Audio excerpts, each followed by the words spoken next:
Hello friends, welcome back to Rashmi's kitchen. ಇವತ್ತು ಮೈಸೂರು ಬೋಂಡಾ ಅಂತಲೂ ಕರೀತಾರೆ, ಗೋಲಿ ಬಜ್ಜಿ ಅಂತಲೂ ಕರೀತಾರೆ. ಇದನ್ನು ಕ್ವಿಕ್ಕಾಗಿ ಮಾಡಿ ಒಂದು ಈವ್ನಿಂಗ್ ಸ್ನ್ಯಾಕ್ ಮಾಡೋಣ ಬನ್ನಿ.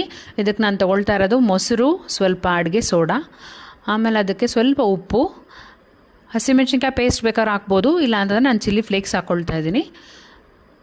ಇದನ್ನು ಸ್ವಲ್ಪ ಮಿಕ್ಸ್ ಮಾಡ್ಕೊಳ್ಳೋಣ ಚೆನ್ನಾಗಿ.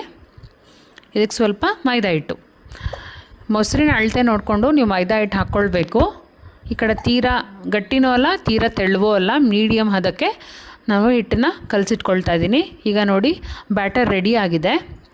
ಈಗ ಚೆನ್ನಾಗಿ ಮಿಕ್ಸ್ ಮಾಡ್ಕೊಂಡಿದ್ದೀನಿ ನಾನು. ಈಗ ಕೈ ಒದ್ದೆ ಮಾಡ್ಕೊಳ್ಳಿ. ಕಾದಿರೋ ಎಣ್ಣೆಗೆ ಸ್ವಲ್ಪ ಸ್ವಲ್ಪ ತೊಗೊಂಡು ಕೈಯಲ್ಲಿ ಹಾಕ್ಕೊಳ್ತಾ ಬರೋದು. ನೀವು ಎಣ್ಣೆಗೆ ನಿಧಾನಕ್ಕೆ ಬಿಡ್ತಾ ಬಂದರೆ ಈಗ ನಿಮಗೆ ಮೈಸೂರು ಬೋಂಡಾ ರೆಡಿ ಆಗುತ್ತೆ. ಎರಡೂ ಕಡೆ ಹದವಾಗಿ ಚೆನ್ನಾಗಿ ಗೋಲ್ಡನ್ ಕಲರ್ ಬರಬೇಕು. ಅಲ್ಲಿವರೆಗೂ ನೋಡಿ ಚೆನ್ನಾಗಿ ಫ್ರೈ ಮಾಡಿದ್ಮೇಲೆ ನಿಮಗೆ ಮೈಸೂರು ಬಜ್ಜಿ ರೆಡಿ ಆಗುತ್ತೆ.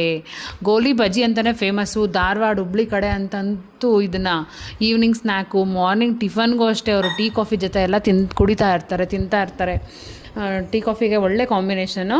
ಈವ್ನಿಂಗ್ ಸ್ನ್ಯಾಕ್ ಆಗಿ ಕ್ವಿಕ್ಕಾಗಿ ನೀವು ಈವ್ನಿಂಗ್ ಯಾರೋ ಗೆಸ್ಟ್ ಬಂದರು ಅಂದರೂ ಮಾಡಿಕೊಡ್ಬೋದು. ಮಕ್ಕಳಂತೂ ತುಂಬಾ ಎಂಜಾಯ್ ಮಾಡ್ಕೊಂಡು ತಿಂತಾರೆ. It's perfect snack for evening time.